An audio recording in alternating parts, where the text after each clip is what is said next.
No questions, yeah?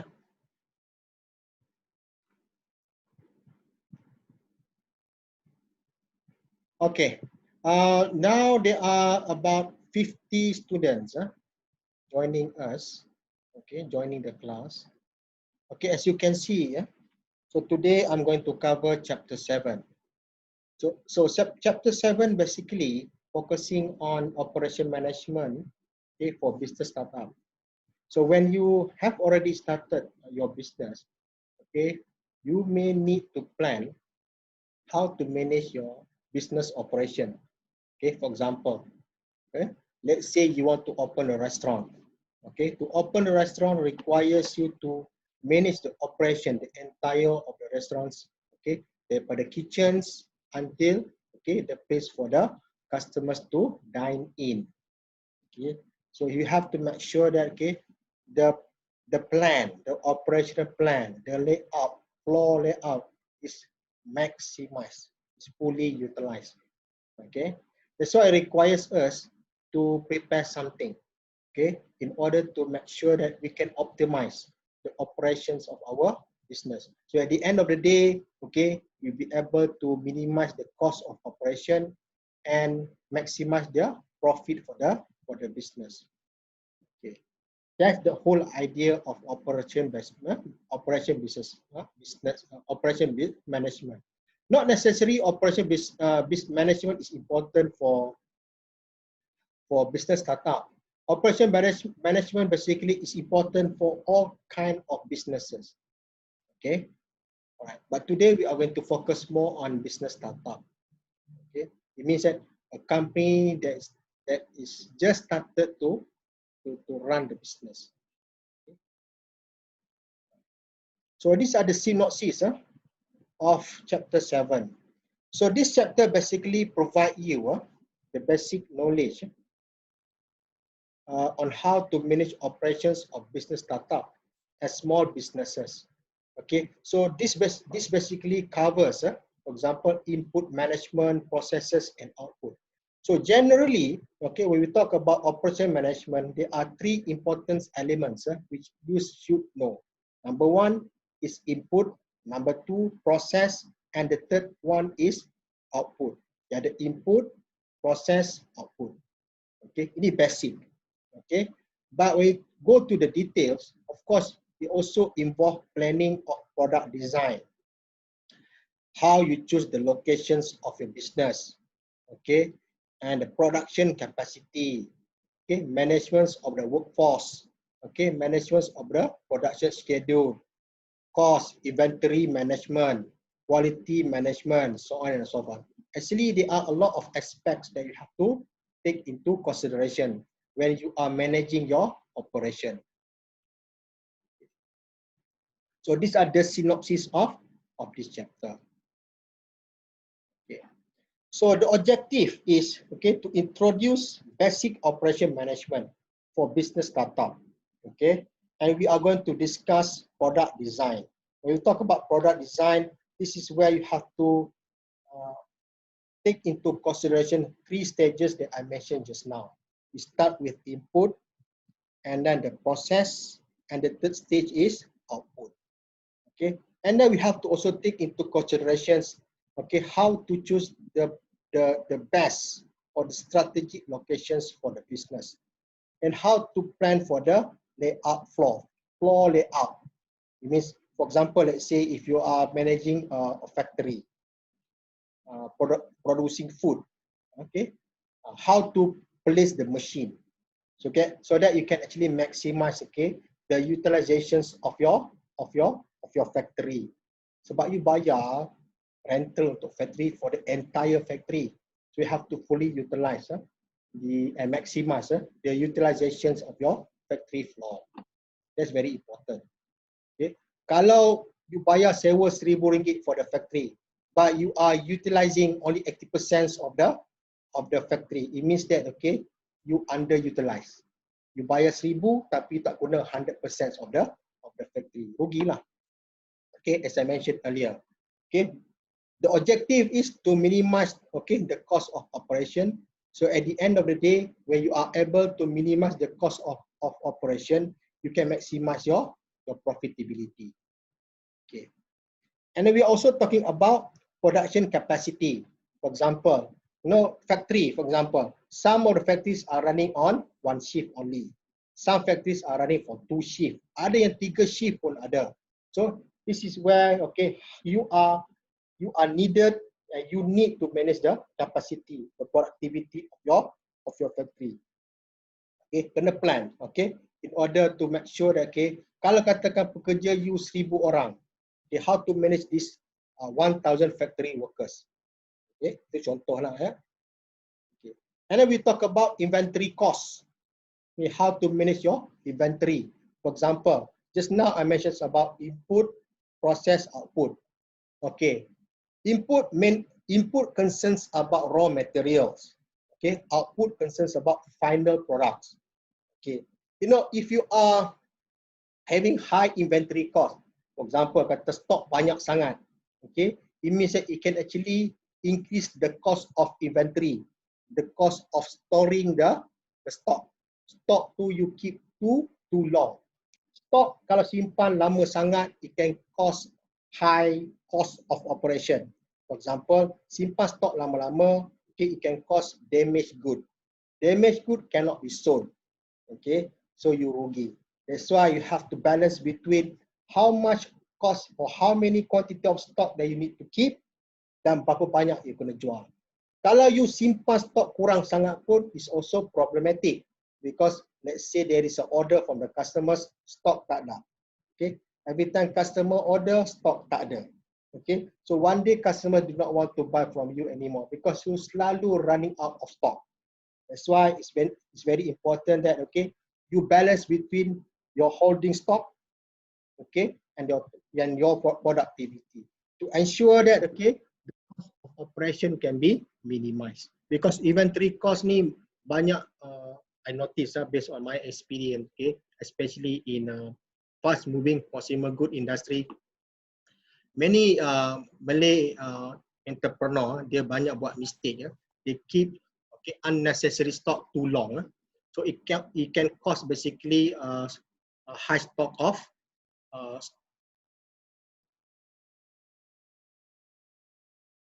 okay. You nampak saya kan? Nampak saya kan? Nampak screen? Nampak dua-dua. Nampak dua-dua. Okay.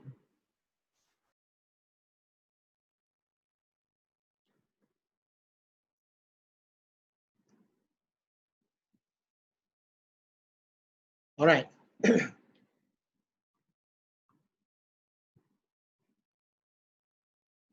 So at the end of this chapter, okay, I'm expecting you to be able to discuss basic operation management, okay, especially for SME, small medium enterprise, okay, and be able to apply the knowledge of operation management for your own project and for your own business. Katakan, okay, now you are running your own business, your own company. So basically, chapter 7 will help you, okay, maybe to improve how you manage your operation.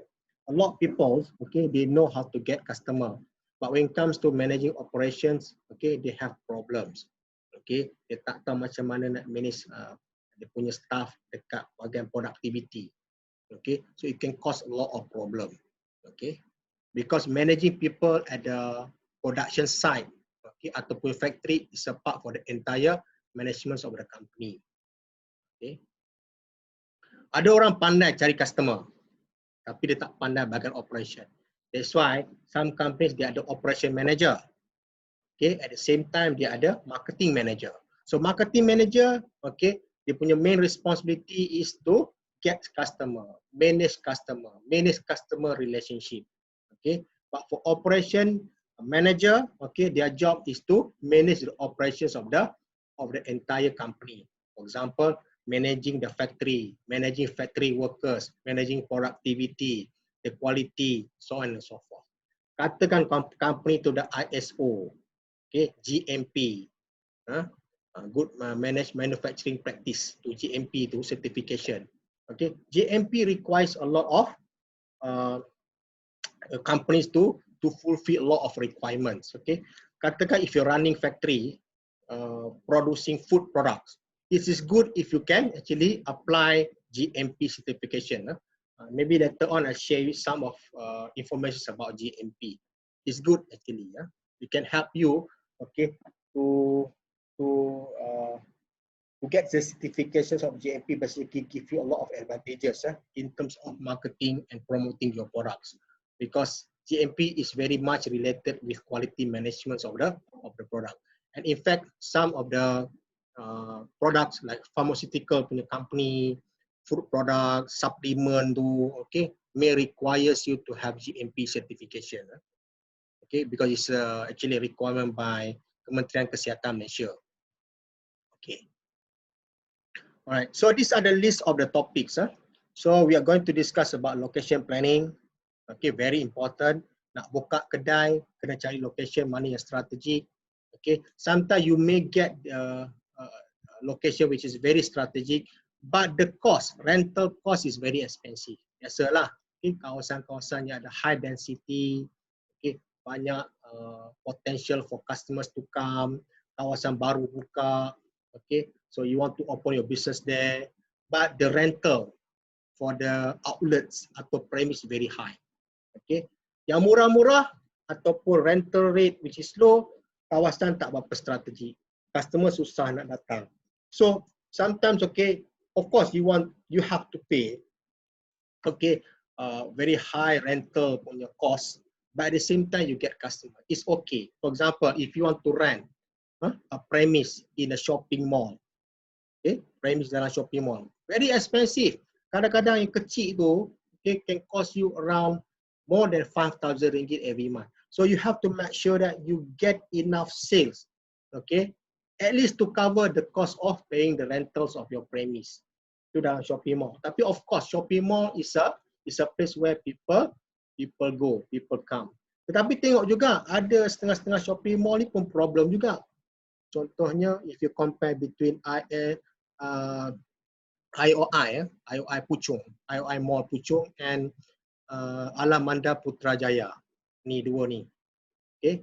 Since, okay, the opening of IOI Puchong, okay, the business in Alamanda Putrajaya ni drop for about 20 to 30%.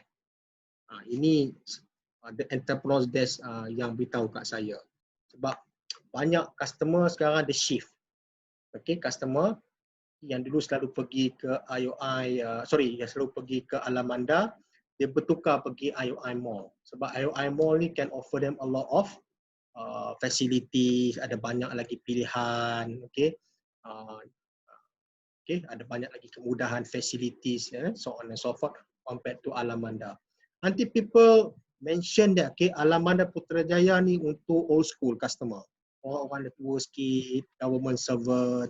Okay, orang muda ni tak nak pergi Alamanda Putrajaya, okay, dia nak pergi IOI Mall. Sebab IOI Mall is much bigger, more choices, more facilities. That's why you have to also decide on the location planning. Then we are talking about process design, sourcing of equipment, okay, and layout planning. Okay, process design ni, as I mentioned earlier, ada 3 stages. Okay, raw materials, input, where you want to get your raw materials, siapa supplier you, okay, and the production. Okay, here we're talking about the capacity of the production. If you're running a factory, okay, how many factory machines, okay, that you need. Nak letak dekat mana factory machine ni dalam you punya factory. And then we're talking about the outputs. Okay, kat mana nak simpan stok? Where is your storeroom, your warehouse? Okay, and then where to get your equipment, machineries? Nak beli kat siapa? Who are the supplier? If your machine breaks down, for example, who to contact to? You mesti ada technician ke, your own technician, or you have to rely on the manufacturer, their suppliers, machine supplies technician. This is all must be taken into consideration. And the other topic is production planning. Just now I mentioned about shift, working on 1 shift ke, 2 shift ke, 3 shift. Maximum biasanya 3 shift lah. Okay. For example, kedai. If you're running a premise business 24 hours, okay, 24/7, macam 7-Eleven, okay, kios, okay, kedai yang running for 24/7, tak pernah tutup sepanjang tahun buka. So it means that you have to run your business on 2 or 3 shift. So how to manage your people, your workforce? Okay, shift pertama, shift 1 siapa yang jaga, shift 2 siapa yang jaga. Shift 1 daripada pukul berapa ke pukul berapa, shift 2 from what time to what time. So this is part of the production planning. And capacity management, we will talk about capacity management. We are talking about, let's say, if you are getting a lot of orders from customers, how your current capacity able to meet, okay, the demands of your customers. Okay, katakan you ada 2 mesin sekarang, tetapi demand from the customers is getting higher and higher. 2 machine is not enough.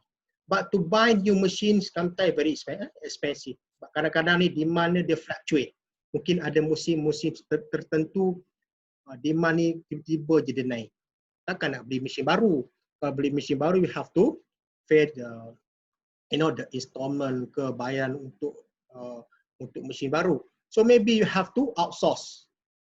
Kena ada third party. Kita panggil outsourcing. It means that, okay, you must have a backup punya manufacturing company. Kalau you biasa dengan OEM, OEM, if I'm not mistaken, OEM, yes. Okay, some companies, they don't have their own factory. They just design the product. When it comes to the manufacturing part, dia ada third party yang buat. Contoh, katakan you are the designer, you design tudung, pakaian dan sebagainya. You dalam fashion design punya industri.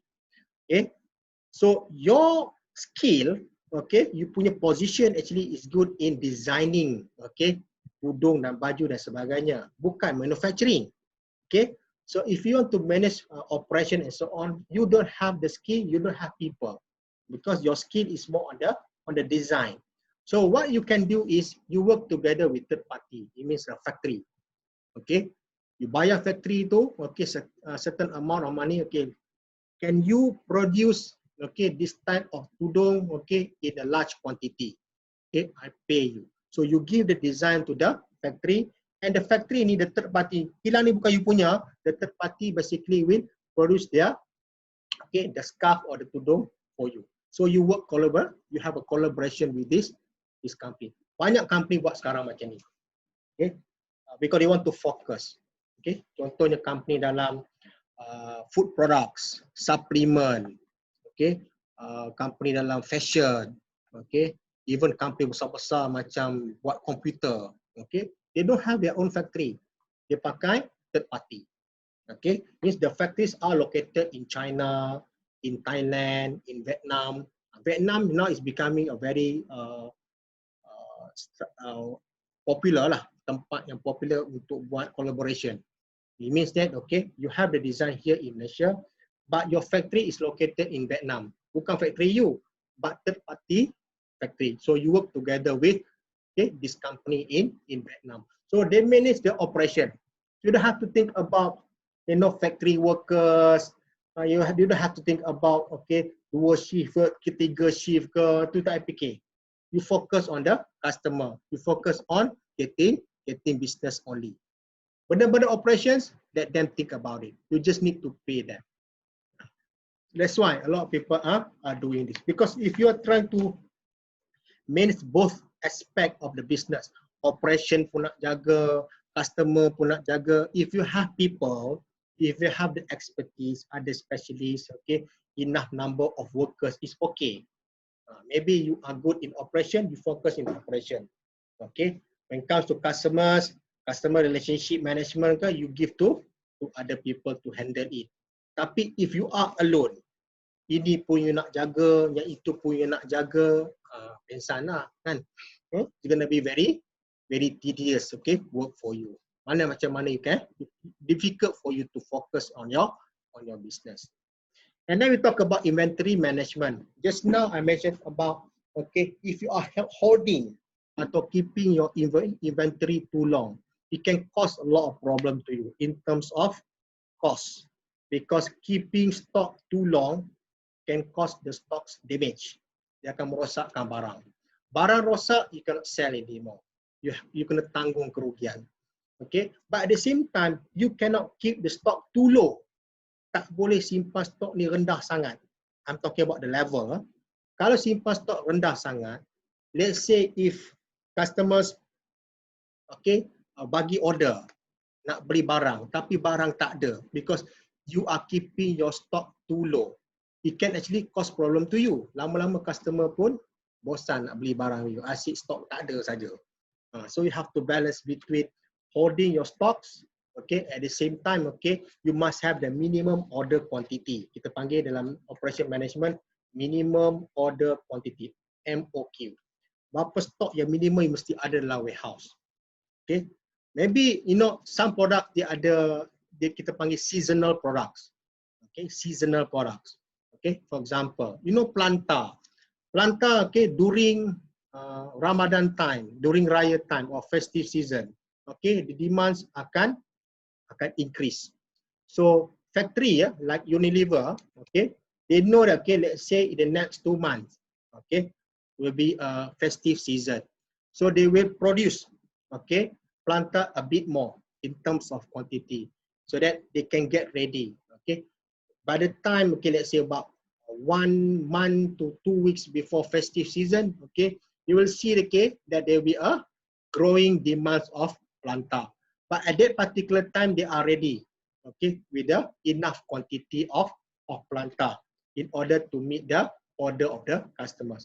Tak adalah customer tunggu-tunggu sampai festive season pun dah over, baru stok nak sampai. Dia tak boleh nak jual. So you have to plan, your inventory management. When you are in business for number of years, you know already, you know the pattern. Kita panggil ordering pattern. Bila customer akan order lebih, bila customer kurang order, bulan berapa yang contohnya akan banyak customer beli, bulan mana customer macam kurang. Contohnya ini dalam online business. Dalam online business. Kalau you tanya orang-orang yang biasa buat online business, sometimes they know the trend. Contoh, biasa gaji bulanan masuk 25 hari bulan ke atas. Itu biasa gaji masuk lah. Kalau kaki tangan kerajaan, mungkin awal sikit. 22, 23, 24 itu memang dah ready gaji nak masuk. So biasanya bila ada gaji, orang akan beli. So you know already, at the end of the month, when customers now, they are going to get their paycheck, gaji.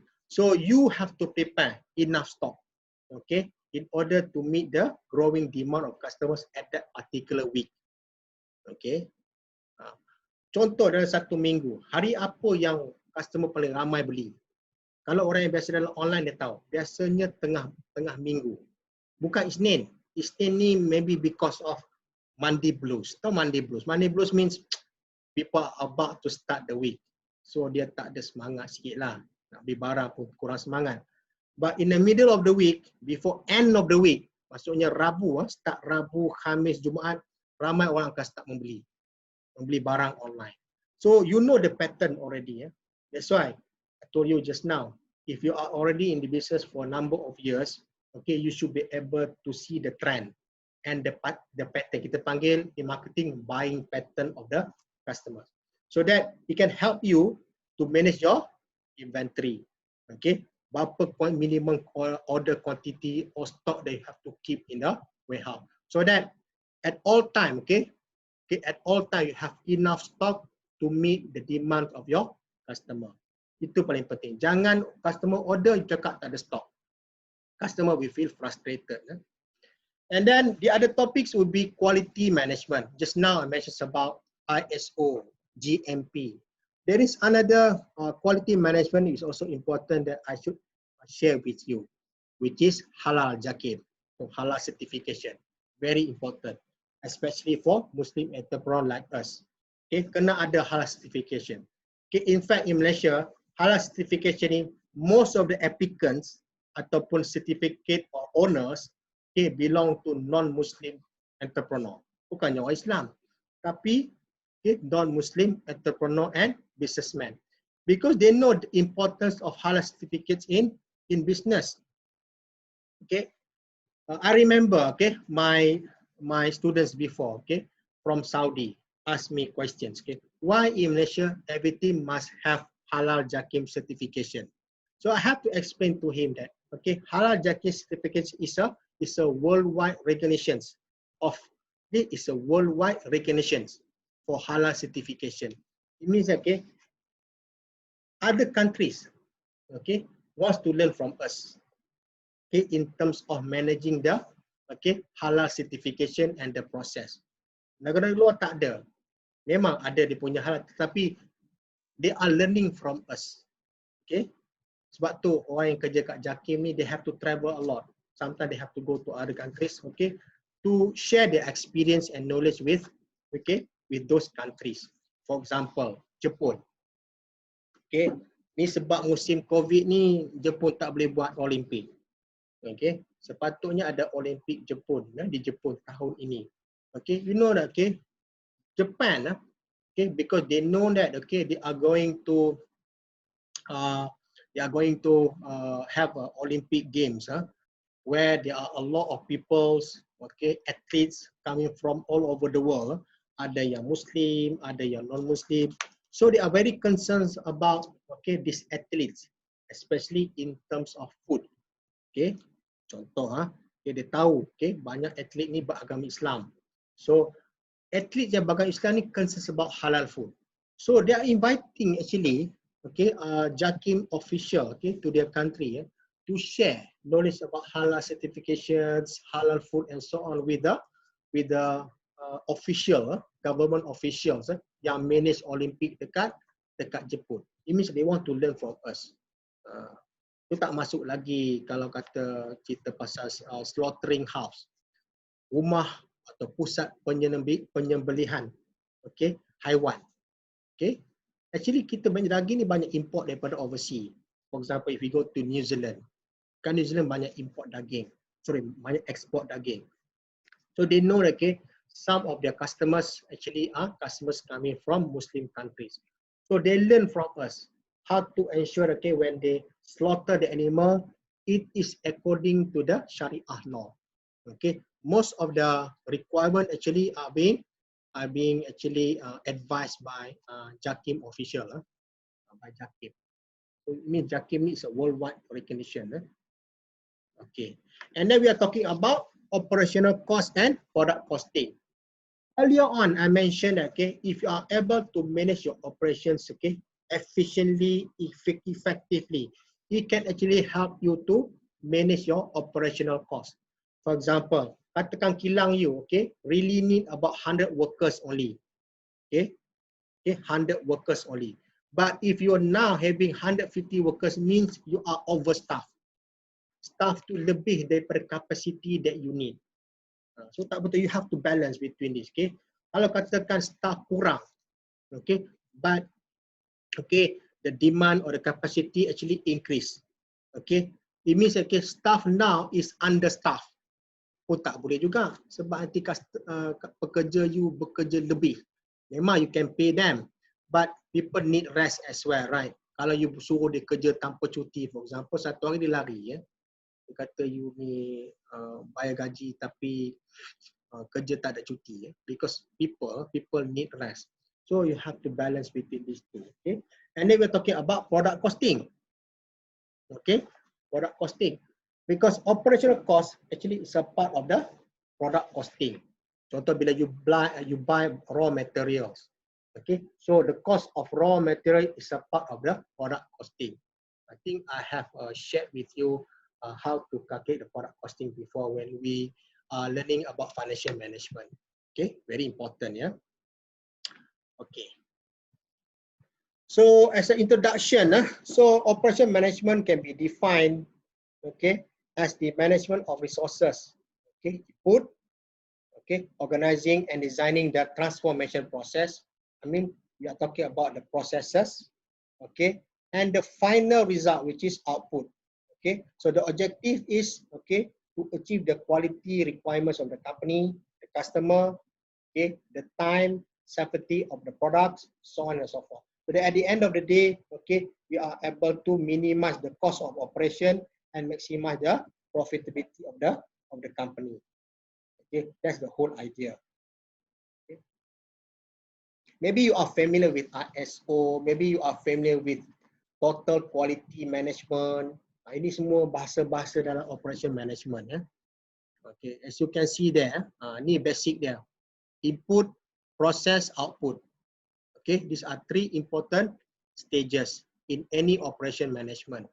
Okay, and we have the customer here. Customer ni yang akan minta order product from us. So we get the feedback from the customers. Let's say for example, customers order product from you, but you do not have enough stock. So at the end of the day, customers might complain to you. Dia kata apa ni, setiap kali saya nak beli barang, asyik tak ada je barang. Lama-lama dia akan find other supplier.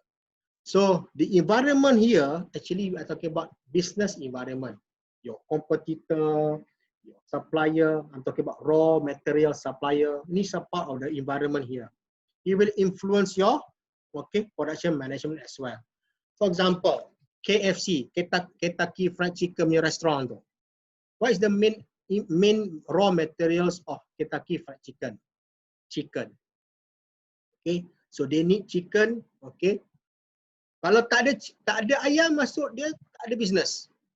Okay, because itu adalah komponen utama produk dia. Okay, so they have to make sure that when it comes to the supply of chicken, they have enough supply of chicken. They cannot rely on one or two supplies only. Okay, they have a number of reliable suppliers. So that let's say during certain time, for example, katakan ada festive season ke apa, so the demand of KFC ni tinggi, jadi tambah. Okay, so that your current production is enough to cater the high demand of the customer. Dia tak boleh kata, okay hari ni kedai kami tutup separuh hari sebab ayam tak cukup. Tak boleh. Okay, it will affect the business, okay, in the long run. Okay. Alright. So let's discuss about location planning. So it's very important for entrepreneur to choose the right location for the business, because good location, okay, can actually result in higher sales. Okay, if you get enough number of customers, because location of your premise is strategy. Customers pun ramai datang, for example, okay, so it can help you to get your profitability that you need. Okay, it can lower the operational cost. Okay, lower the operation because katakan the capacity of your outlets. Okay, restaurant for example. Okay, sepatutnya at one time ada 50 customer boleh makan. Okay, but katakan sekarang ni kan social distancing kan. Okay, dalam restoran tak boleh 50, kena kurang sebab satu meja tak boleh duduk 4 orang, kena duduk 2 orang. Okay, so basically it can increase the operating cost of the restaurant. That's why some restaurant dia tak nak buka. Okay, dia kata semua take away. One of the reason is pada dia sepatutnya salah satu masa ada 50 customer boleh makan. Tapi kalau dia buka, okay, kedai makan untuk orang makan, okay, at one time maximum capacity because of social distancing ada 25 orang je, separuh saja. Sebab lagi separuh tak boleh masuk. So, in term of operation, basically it can increase the cost. Lebih baik dia tutup, hanya dia buat take away. That's why some of the business dia dah kira dah. Okay, kalau buka habis berapa banyak, kalau tutup separuh berapa banyak. Okay, so this is a part of managing your cost of operation.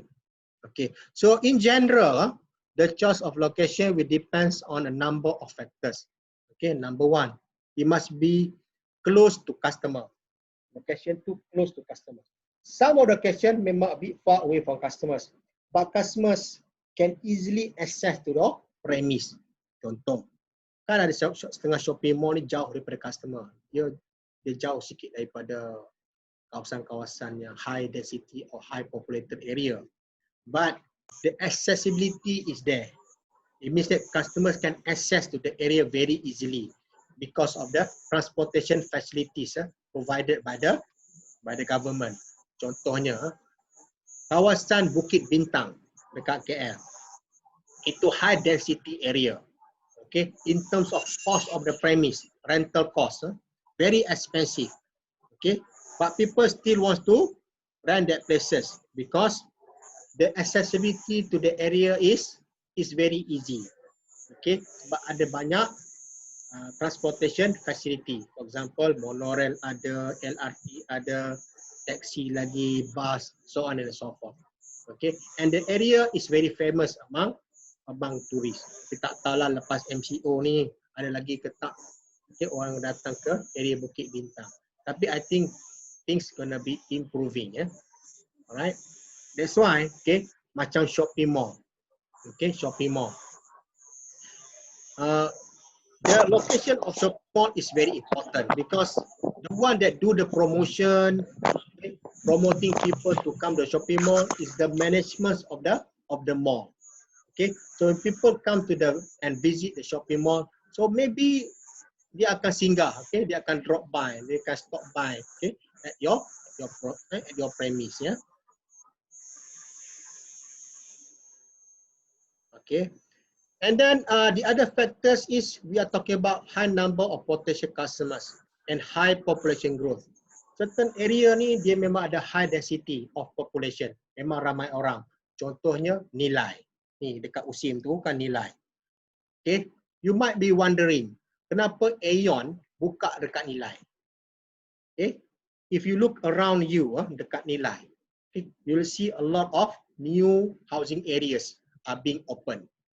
Okay, because Aeon dah make study, dia tahu, okay, that okay, if they want to open, okay, their premise outlets dekat other locations like, for example, KL and so on, the cost of the land rental and so on going to be very expensive. That's why, you know, okay, a lot of people now when they want to buy houses ataupun beli tempat tinggal and so on, dia dah keluar daripada area Klang Valley. They are moving towards, okay, Nilai, pergi ke Kajang, pergi ke Bangi, sampai ke Seremban pun ada. Ramai orang yang bekerja di Kuala Lumpur tapi tinggal di Nilai dan Seremban. So Nilai, okay, is a good example of area yang dari segi populations, okay, is growing now. Okay, sebab itu Aeon, okay, they make decisions to open their outlets there.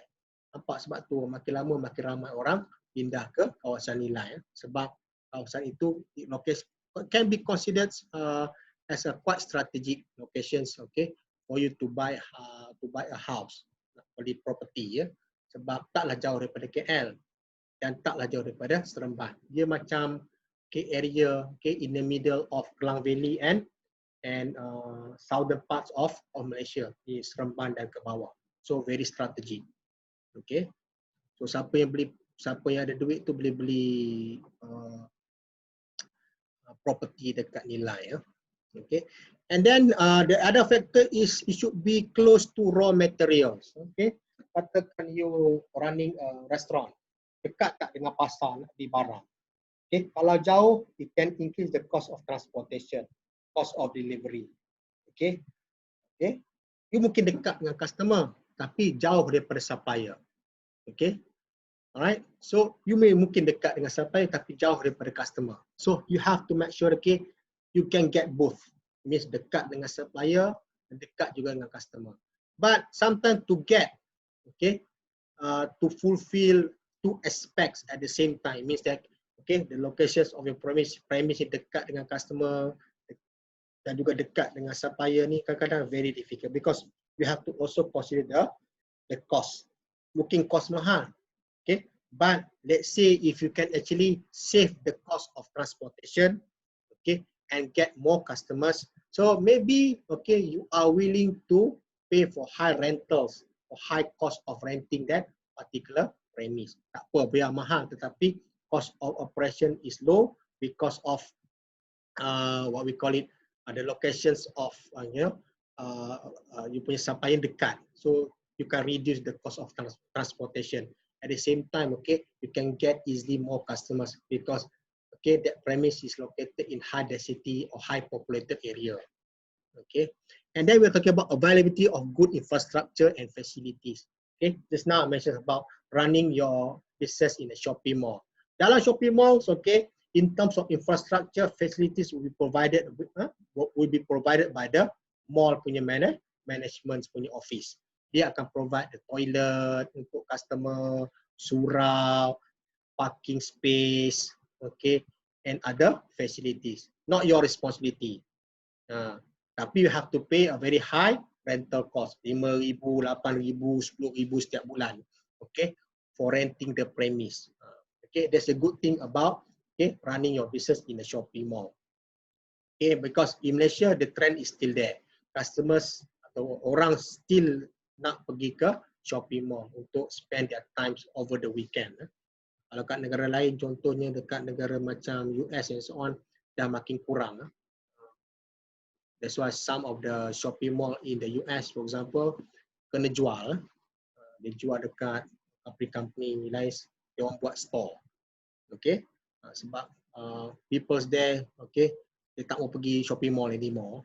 Okay, because they are shifting, okay, their buying behavior. They prefer to buy online rather than to go to the shopping mall. But Malaysia is still okay. That's why shopping mall baru ni tumbuh bagai cendawan selepas hujan. Masih lagi okay. Walaupun ada tu yang mungkin dah berkurang dari segi orang datang, maybe because of competition. As I mentioned just now, the competition between, Alamanda Putrajaya, okay, and IOI Mall Puchong. Dua-dua ni compete among themselves. Okay.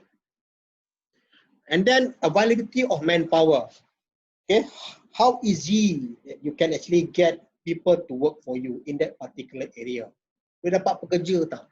Okay, kadang-kadang area tu memang customer banyak, tapi susah untuk your company to get people to work for you. Maybe because of kadang-kadang because of you bayar gaji, itu isu lain. Okay, isu sekarang, okay, how people can access to your place. Sebab orang nak datang kerja susah. Sebab premise you ataupun factory you tu jauh daripada mungkin jauh daripada transportation facilities and so on. So you have to take that one into consideration as well. And then good visibility and easier accessibility. Just now I mentioned about accessibility. Sometimes the area may be a bit far away from customers, but customers can easily access to that area. Okay. Contohnya macam tu dekat Bukit Bintang, area Bukit Bintang. Okay, that area is for business area. Okay, tapi people can easily go to that area, okay, to buy product and services, to enjoy their shopping and so on. Okay, because of the transportation facilities are there. Okay, and then we are talking about good visibility, means orang boleh nampak. Okay, contohnya kalau if you go to Kajang, okay, anyone from Kajang here, they should know. Dekat Kajang ada satu bangunan, okay, bangunan Mara dekat Kajang. Okay, semenjak flyover dibina, okay, dekat Kajang, because to east, okay, the traffic congestion, Kajang ni terkenal juga lah dengan traffic jamnya. So they built a flyover, okay, in that particular area, menyebabkan bangunan Mara dekat Kajang tu terlindung. Okay, so because of that, okay, they realize that, okay, people tak boleh nampak bangunan tu. Orang yang nak pergi ke bangunan Mara tak boleh nampak lagi bangun because of that flyover. Dia disembunyikan oleh the flyover. So because of that, the business in that particular building, bangunan Mara drops. Ada yang teruk. Okay, some of the entrepreneurs there, they are moving out from that building. Okay, dah nak kena compete dengan Kajang Point, the other shopping malls there, and then people cannot see the building. Some people, they have to really ask people around where to locate the buildings. The reason is because of flyover tu, dia melindungi bangunan tu, orang tak boleh nampak dari jauh. This is also important to be considered. Okay, and then low crime rates. Of course lah, takkan nak bisnes dekat kawasan yang crime rate tinggi, pecah rumah lah, pecah bangunan, okay, banyak snatch thief and so on. Okay, sampai orang datang pun takut. Okay, so this also need to be taken into consideration. And availability of other services like banks, hospital, schools, clinic, so on and so forth. Okay, it is also important because when people go to that particular area, they might stop by or drop by to your premise. Okay. Right. Okay. Then we talk about process design, sourcing of equipment and layout planning. Okay, in a small business, okay, employing a traditional productions process, okay, products basically are made in a small quantity. You know, for the business startup, okay, and then over time, okay, as business is growing, so you have to increase the number of your or the quantity of your production. At that particular time, maybe you have to increase, okay, your number of equipments and machine. You have to increase, okay, your tools and equipment, as well as, okay, number of workers. So business startup start small, small scale. Over time, okay, as business grows, maybe you have to also increase the capacity of your business. Okay, so at that particular time, ni fasa pertama you punya business. Okay, you have to choose the right machine suitable for your production task. Okay, in terms of the quality, the price, quantity, number of workers, you punya keluasan premise atau factory, so on and so forth. Okay, jangan mesin besar, premis kecil. Okay, tak sesuai, ataupun premis besar, mesin kecil, itu underutilized. Faham tak? Kalau kata you beli bangunan, sewa bangunan besar, mesinnya kecil, maksudnya banyak kawasan atau area, floor, okay, kawasan dalam bangunan yang you are not utilizing, tak guna. So basically you are paying more than the things that you are using, which is basically at the end of the day increase the cost of your operation. Okay.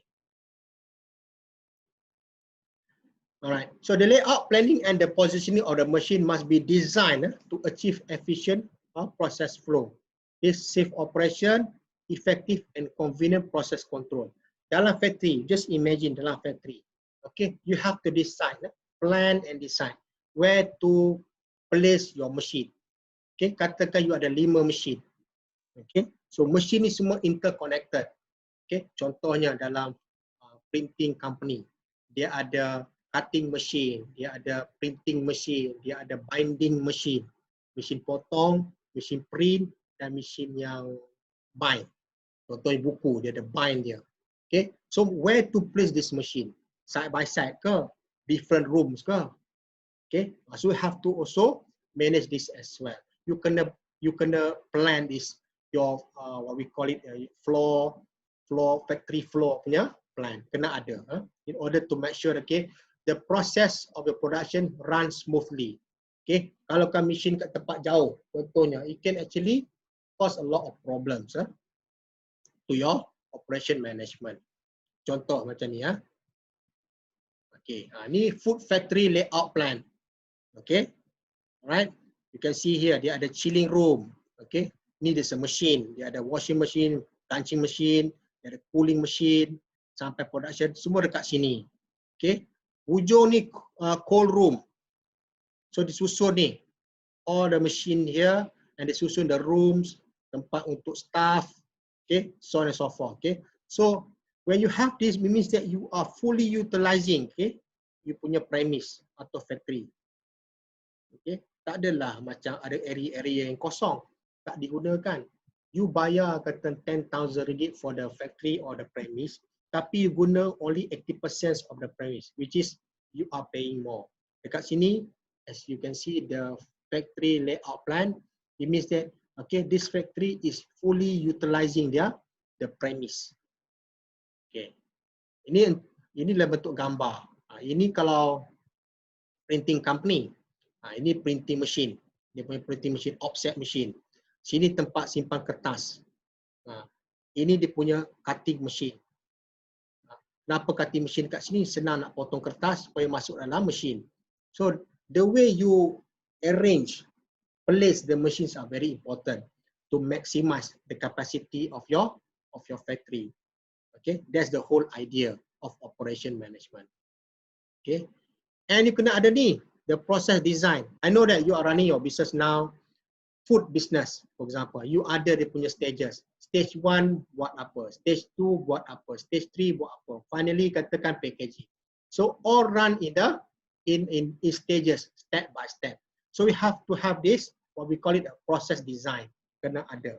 When you have the process design, it's very important for you, okay, to manage. Okay, so daripada process design, actually you can actually manage your operations more efficiently, because over time, okay, you might revisit your process design. Sebab ada process design, maybe you can actually remove it. Dulu ada 10 step.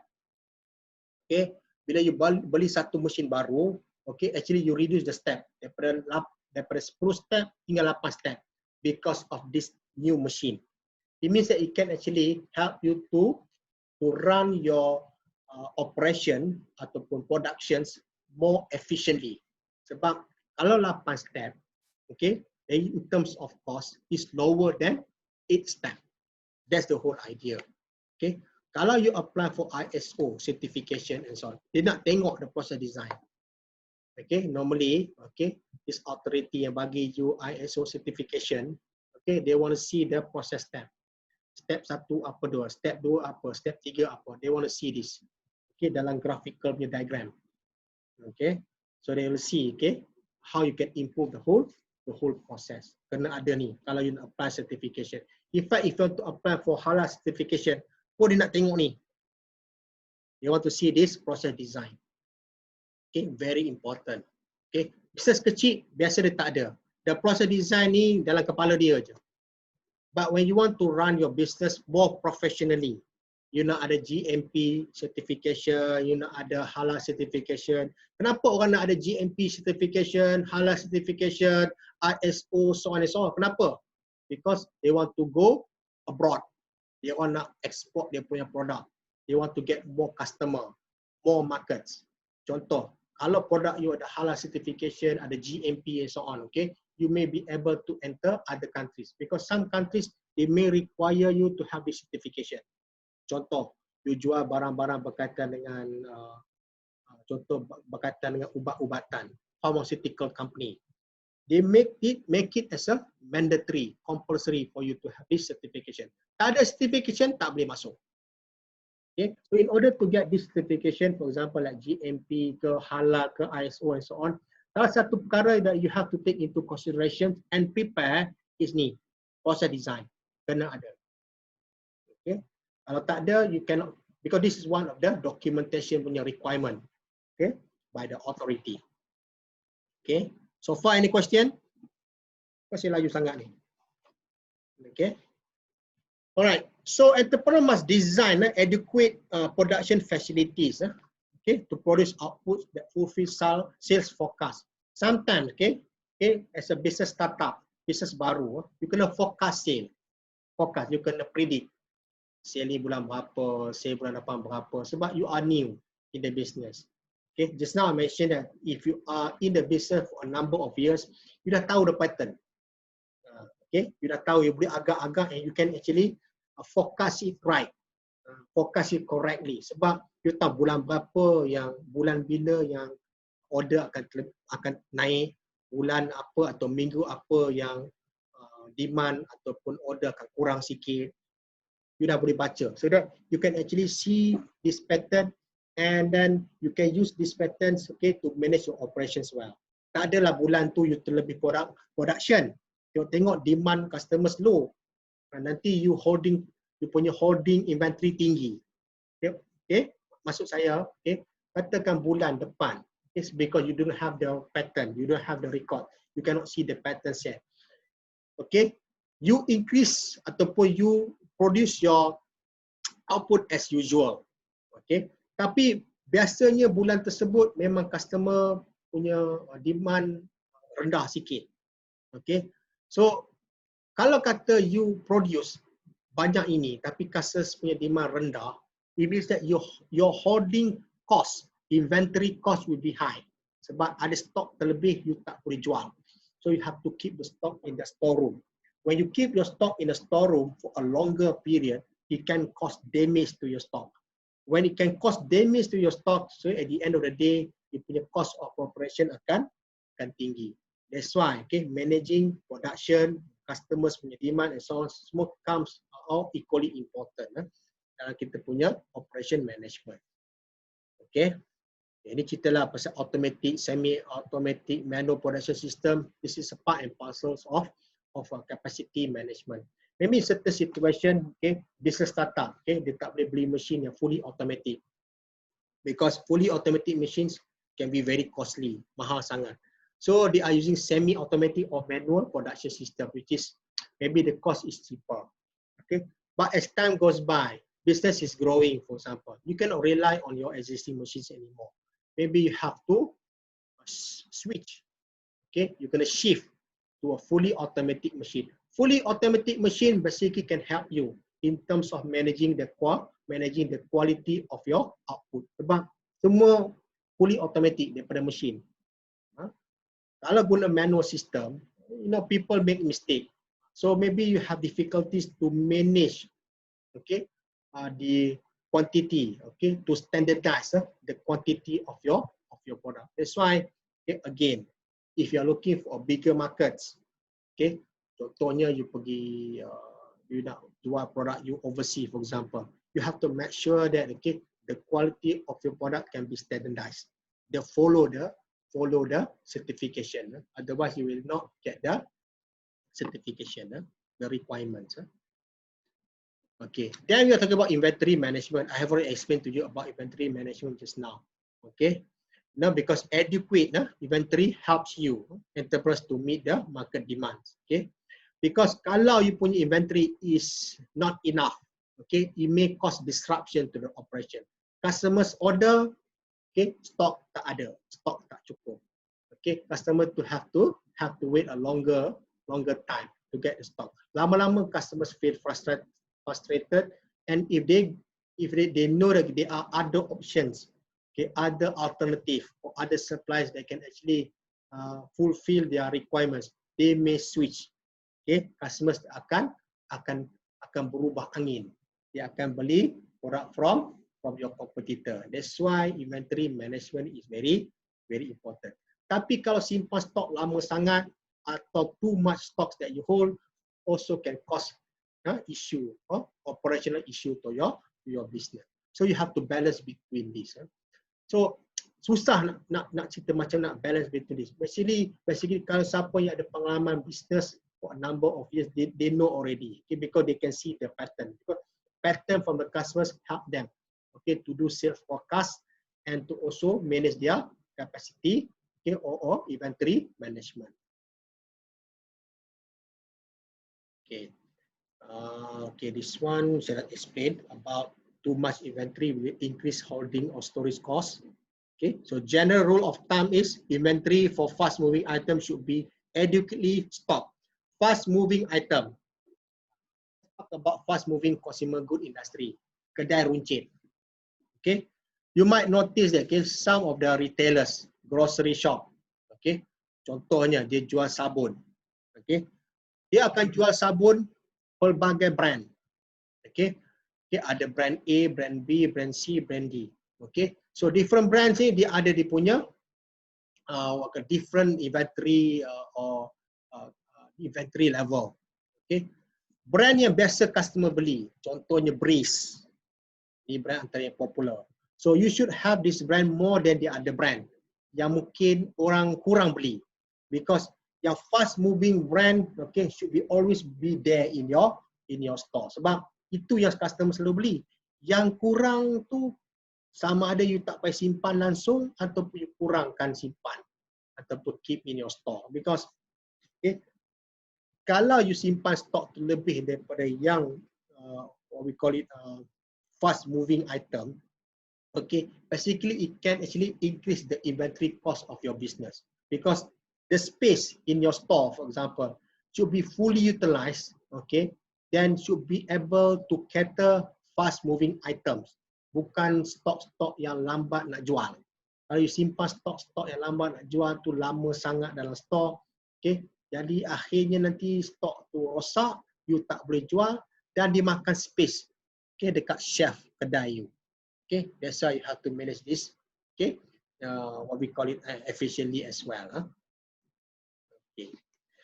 Let's touch a bit on the quality management. Ini definition by quality scholars. Quality is defined as a measure how close a product or service conform to standard. So just remember, quality is something that conform to standard. So who basically define the standard? Okay, the authority body. Contohnya kita ada SIRIM, kat Malaysia ada SIRIM. So SIRIM basically set the standard. For example, electrical items, ni barang-barang elektrik. Who set the standard? SIRIM. Okay, dia kata kalau electrical items should have all this requirement. So if you are manufacturing electrical appliances ataupun electrical items, for example, if you want to get SIRIM certification, for example, you have to follow the standard of SIRIM. Okay, halal certification. Who set the standard? Okay, halal JAKIM. Ni bawah JAKIM, the government's what we call it organization, government body yang govern okay halal. So you can see if you go to halal JAKIM punya website, you can see all the requirement. Contohnya, okay, perkataan. Okay, contohlah nak beritahu ni antara benda yang I nak share dengan you. Contoh, katakan if you're running a business, food products, okay, kedai makan, okay, katakan you namakan makanan you, nasi, katakan nasi ganja, okay, and then you want to apply for halal certification, you tak dapat lah. Bukan sebabkan makanan you tak halal, tapi sebab nama produk you tu ganja, tak kena. Okay, definitely halal JAKIM or the authority body will not give you the certification. Not because of your food product, bukan you jual khinzir ke apa, tak ada, it doesn't contain all this non-permissible item. It's okay because you are Muslim, takkan nak jual benda-benda macam ni. But because of the name, nama tu. Okay, so nama very important. Sebab sekarang kan banyak di trend kan, dia create nama yang gila-gila untuk produk dia just as a part of the marketing strategy. Kena berhati-hati, nama tu sendiri pun very important if you are planning to apply for halal certification. Okay, the other definition is by Juran. Okay, products fitness for use. Okay, products fitness for use means the products fit to be used by customer. Okay, they fulfill the requirement and fit to be used. Memang boleh digunakan. ISO definitions of quality. Okay, the totality of features and characteristics of product or service that bear on its ability to satisfy stated or implied needs. Satisfy stated of implied needs. Dan contohnya, dalam iklan you beritahu produk ini can fulfill this, what we call it, okay, can fulfill and satisfy certain needs. So you have to make sure, okay, the products really fulfill that needs. Kalau tak berjaya means that, okay, you are cheating. You saja marketing. Banyak produk-produk kat luar sana, okay, dia cakap produk dia boleh buat gini, buat gini. Bila customer beli, customer nak guna, tengok tak satisfy dia expected punya, what we call it, expectation. Tak meet the expectation of the customer. So customer feel frustrated. Itu yang customer complain tu. Okay. Alright. So benefits of quality. Okay. To remain competitive. Kalau kan produk you ada halal certification, ada GMP certification, memang fulfill the standard of ISO. Okay, of course, okay, you can actually become very competitive product. You can claim that, okay, your product is good product, high quality product because you ada all the certification. So if you want to go, enter, penetrate new market, for example, lagi senang lah because customers can trust your product. You ada all this certification. And then you can retain your market share. Okay? Because competitors tak ada certification. Okay? But you have. So you can actually be able to retain your market share. Even though new competitors, okay, join the markets. Okay? But because of your product ini memang high quality, certified by ISO, ada GMP, ada halal certification and so on. So actually at the end of the day, customers trust your product. So you can actually retain, okay, your customers and market share even though new competitors enter the market. Okay, and of course, okay, of profitability and to achieve customer satisfaction and customer loyalty. Customers, okay, they trust your product. They tahu your product ni memang ada high standard and high quality. So at the end of the day, customers will be loyal to your brand, to your product, and they basically will share their good experience with the product with a lot of people. So at the end of the day, you can get the benefit. Customer ni tolong promote pula produk you. Sebab they trust your product, they share their good experience when they are using your products with their friends, family, and so on. Lagi pula zaman sekarang ni kan ada social media. Lagi cepat orang share everything. But people like to share everything on social media. So if you have good experience with certain product, for example, some people they ambil gambar and they share, okay, dengan kawan-kawan dia on social media. So it's going to be a good platform, okay, for you to promote your products for free. Customer yang tolong promote product you, dia tak bayar apa-apa kat dia, dia cuma happy when they are using your product and they are sharing, okay, their good experience using your product with a lot of people on social media. Okay, and then produce high quality products, okay, betul, and reduce operational costs, because at the end of the day, when you are able to, okay, to what we call it, to maintain, okay, the quality of your products, okay, it means customers trust your products, more customers will buy your products. So at the end of the day, you'll be able to reduce the operational cost of your company. Ya. Sebab you tak ada lagi lah manage, okay, reduce quality problems, damage good, scrap, ataupun wastages, so on and so forth.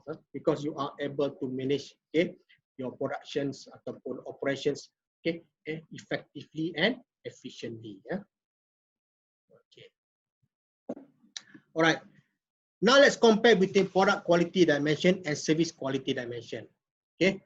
So before I explain about this, okay, it's better that you know, okay, the main difference between product and service. Okay, products is goods, something that customers can touch, customers can feel, customers can see. For example, produk tu ada color sekian-sekian, produk tu size-nya sekian-sekian. It means customers can see it, can touch it. But service, customers cannot see it. Okay, for example, hotel service. Customers cannot see hotel service, but they know that, okay, this is a 1-star hotel, 2-star hotel, 3-star hotel, 5-star hotel, 7-star hotel. Okay. It depends on the level of service offered by the hotel itself. Okay. Contohnya kalau you pergi hotel, bukan you beli hotel tersebut, you tak beli barang hotel tu, tetapi you membeli khidmatan, service of the offered by the hotel.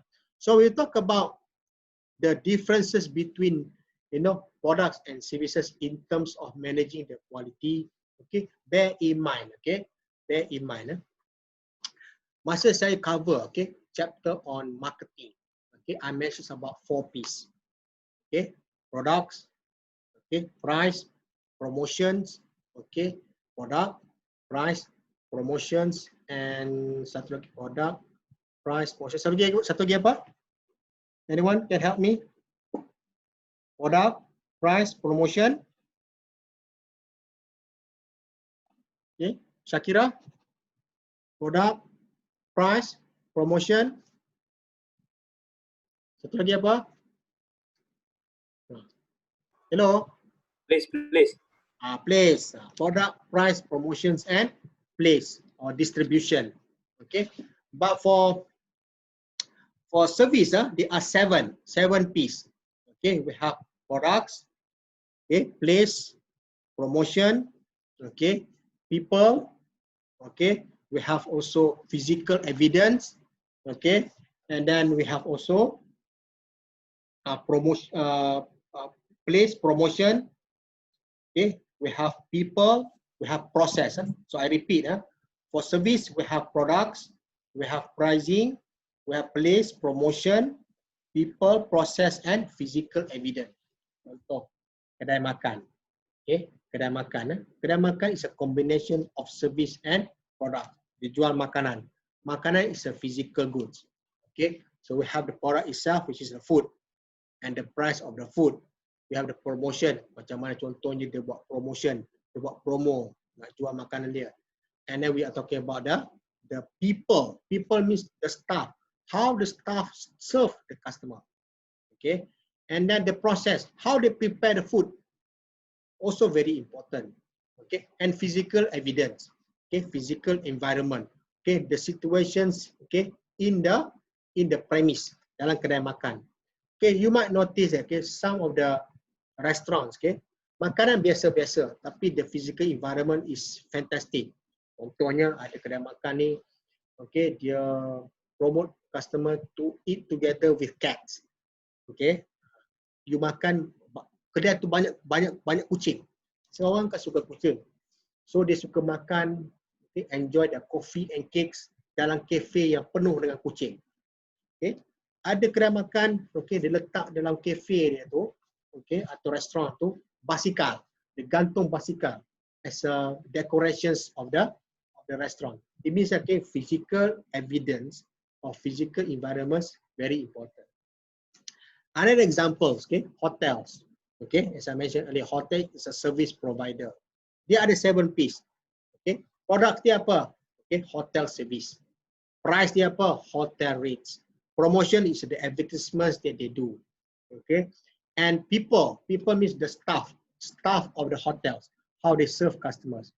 You might notice, okay, 4 or 5-star hotels, some of the hotels, okay, they call, okay, customers by name. Dia panggil customer tu dengan nama, dia tak pakai encik. It means they remember customers name. Nak tunjukkan bahawa hotel is different from other hotel. It means the way the staff serve customers, okay, shows that, okay, this hotels ni, okay, is a high quality service hotel. Okay, and then the physical environments of the hotel. You masuk lobby, you tengok, okay, you can see the difference between 3-star hotel, 4-star hotel, 5-star hotel, 7-star hotel. You tengok lobby saja you dah tahu. Okay, then, okay, ni hotel dia berbeza antara satu sama lain in terms of dia punya physical environment. Okay, you can see the dimension here. Okay, product dia talking about features. Okay, but service quality dia tak ada features. Okay, dia ada courtesy. Courtesy means, okay, the way staff, okay, speak and talk with the customer. Cara macam mana service staff communicate with the customer. Okay, how credible is the staff of the, how credible is a service staff? You tanya soalan, dia jawab macam mana. Okay, how creative are the staff in terms of managing the customer. Contohnya bila customers complain, how they manage customers complain. Okay, we're talking about customer satisfaction. You kata kalau datang hotel saya, you akan berpuas hati because we are providing this and this facility. So at the end of the day, when customers check out, for example, you can tanya customer puas hati tak dengan perkhidmatan hotel tersebut. Okay, saya cerita pasal hotel sebab hotel business now is running, is having a very low. Hotel sekarang teruk, bisnes. Kesian hotel. Okay, banyak hotel dah tutup. And then tangibility. Tangibility means, okay, because service ni something that you cannot see, you cannot touch.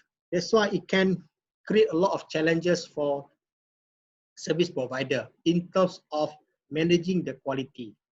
Kalau produk-produk yang physical good, okay, you can actually easily manage the quality of the product because you can standardize the product. Size dia macam ini, color dia macam ini, you can standardize it. So that kalau kata color dia lain, okay, you tak keluarkan color tersebut, it means, okay, it's not your product, you know already. Ataupun size is different, there is a defect of the product, you can easily notice it. But service is difficult because you cannot see it. Okay, so it poses a lot of challenges to service provider in terms of standardizing the service quality of the company. Yeah? Okay, is some of the dimension, okay, that I explained just now. All right.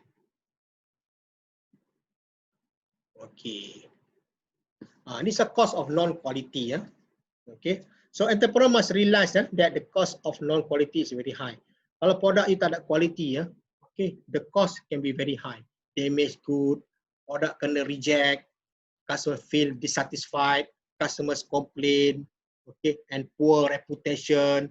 Customers share dia punya bad experience with your product with a lot of people on social media. Ini semua cost for the company. Nampak macam tak ada apa, tapi the impact is huge, especially in the longer run. Okay, banyak orang tak realize hari ini bila you cakap customer, you marah-marah customer. Okay, customer share dia bad experience with your service, dekat social media. Okay, you tahu lah kalau you share all these things di social media, dia punya impact is multiple. Okay, orang yang ada tu dia pergi share dengan orang lain, dia pergi forward sana, dia pergi forward sini. Ada pula orang Malaysia ni suka benda-benda yang agak kontroversi ni. Dia suka share benda-benda yang kontroversi sebab orang Malaysia ni kan suka membawa kan. Jadi it can actually cause of problems, issues to your business. Okay. And then we're talking about internal cost. It may involve wasted cost on material and labor. Sebab katakan barang rosak, okay, customers reject, so you have to repair the product. Ini semua cost to the company because katakan you give warranty to the customers, okay, because you tak jaga quality of your product, customers reject it. So you kena customer return product, you kena improve balik, you kena betulkan balik, repair the product and give back to the customers. Customer feels trust. So all this hanky-panky basically is just a wasted cost on the material. It can actually, in the end of the day, okay, increase the cost of operation. So that's why managing quality is very, very important. Yeah? Okay. All right. Ini you can read on your own. Okay. Sama je. Okay. Ini some of the what we call it formula used by Japanese company. They come up with dipanggil Ishikawa diagram to understand, okay, about the cause and effect of quality, managing quality. Contoh kat sini, measuring and calibrating, you ada workplace, manpower you kena jaga, method of production, semua berkaitan, all this berkait rapat, because quality dia bukan one aspect only. That's why earlier on I mentioned about total quality management. Dia about all aspects, all angles. Okay, if you want to make sure your product is good, you have to also take into considerations, okay, how you manage your people. You punya production ataupun factory workers tu, jaga tak jaga. Okay, if your factory workers are not skilled workers, for example, ataupun they are demotivated workers, so it may also impact the quality of your product. So semua aspek ni all interrelated. Macam apa yang being shown by Ishikawa diagram here. Okay.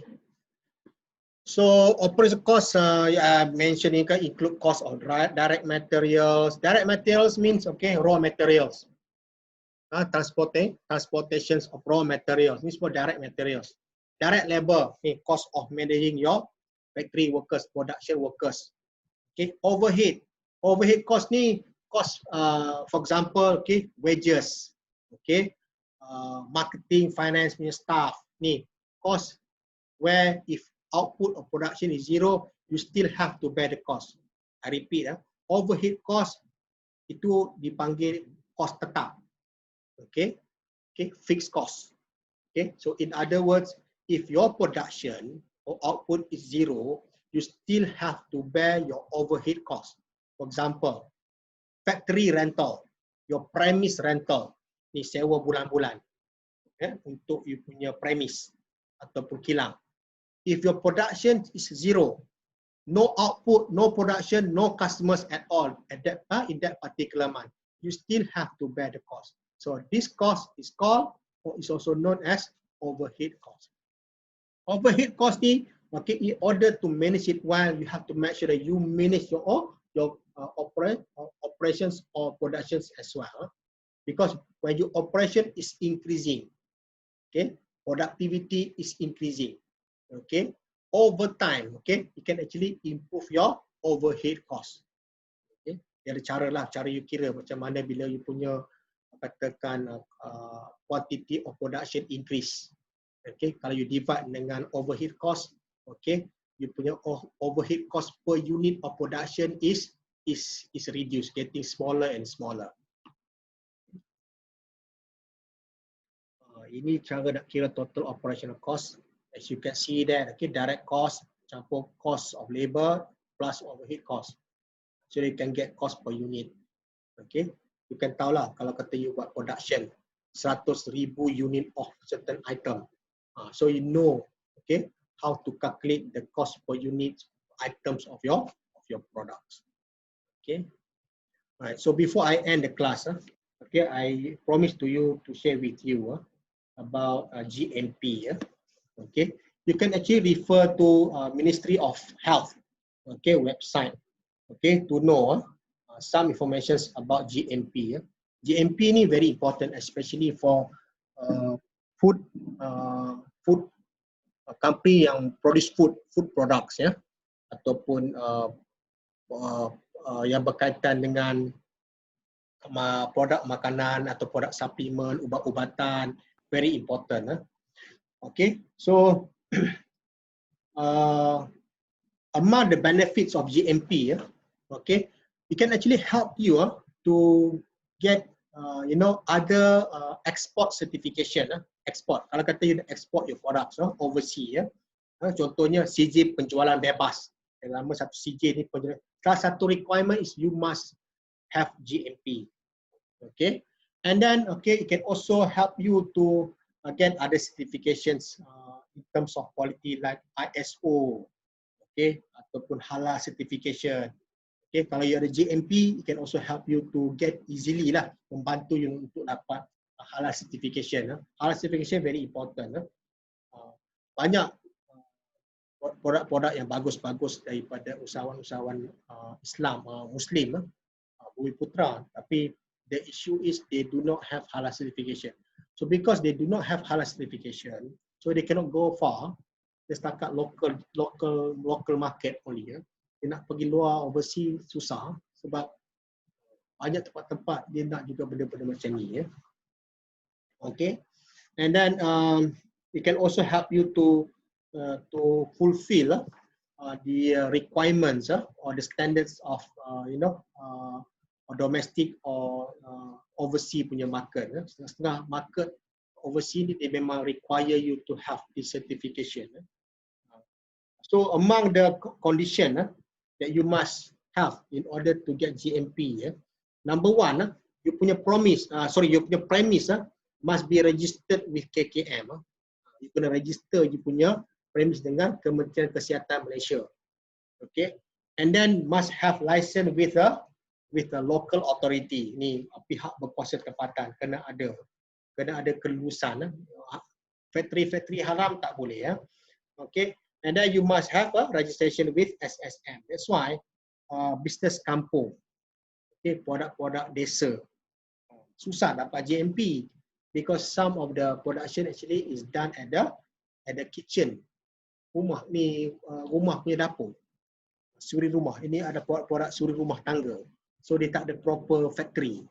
Okay, kadang-kadang business pun tak register dengan SSM. So susah nak dapat GMP. If you want to do your business very seriously, you must have your own registered factory, business registered with SSM and pihak berkuasa tempatan. Okay, and then you kena jugalah apply your punya GMP punya requirements ni. Okay, 3 months before you apply for GMP certification. It means okay, dia ada banyak GMP requirement that you have to fulfill. But you have to run your business 3 months in advance sebelum you ada GMP certification. Okay, so adalah dia punya requirements. So you may refer to KKM website to get further information about GMP. Because I think that most of the people now focusing more on the food products. Because food product ni sometimes dia it's not being affected so much. Okay, even though let's say there is a pandemic, economic downturn, some of the food product are still there, still strong. Sebab macam mana susah sekalipun orang nak makan juga. Dia tak macam airline or transportation business, airline company for example. Okay, maybe masa ni kita tak perlu nak travel, so their business are badly affected. Maybe you have heard in the news about what is happening to Asia, and I do believe same thing now is also faced by other airline companies. They are really at a hard time sekarang untuk run because the cost of their business or operations is very high. Kapal terbang mesti terbang, dia tak boleh underground. Okay, Asia punya policy is dia punya aircraft cannot be on the ground. Dia mesti fly. Sebab tu you might notice kalau you travel dengan Asia, okay, dia tak berhenti terbang, lepas turun dekat airport, okay, after few minutes dia akan fly back, dia akan terbang balik. Because for them, if you keep your aircraft too long on the ground, okay, the cost of operations increase. Macam if you have a machine, kalau if you keep your machine idle, tak berfungsi, simpan je mesin, tak guna, it means that okay, your cost of operation is high. Okay. Alright, any question? Okay, it's almost 3:30 now. Soalan tak? Okay. Doctor, Yes. I have questions. Okay. Macam tadi yang doktor yang bagi contoh between Alamanda dengan IOI. For that kind of situation, how exactly that contoh macam doktor bagi tahu tadi, Alamanda dia punya sale dah down disebabkan tertubuhnya IOI tu, but then that is not because diorang punya kesalahan dalam memilih tempat, but it's because of disebabkan IOI tu sendirilah. So how exactly that they can survive in that kind of situation? Katakan if you business dekat sana lah, dekat Alamanda. Yeah. Okay, macam ni. Ada setengah bisnes dekat sana memang tak survive. Ini kena cakap tu terang lah. Tak boleh survive. It means they close their shop, they move to other places. Sebab dia tengok okay, number of customers dia semakin hari semakin kurang. Sebab customers they are shifting. Memang berpindah. Dulu sebelum ada IOI, memang customers around the area. Contohnya Putrajaya, Cyberjaya, up to Puchong sampai sikit mungkin sampai ke Bangi. Memang pergi ke Alamanda untuk enjoy shopping over the weekend. Memang spend their time with the family over the weekend dekat shopping mall.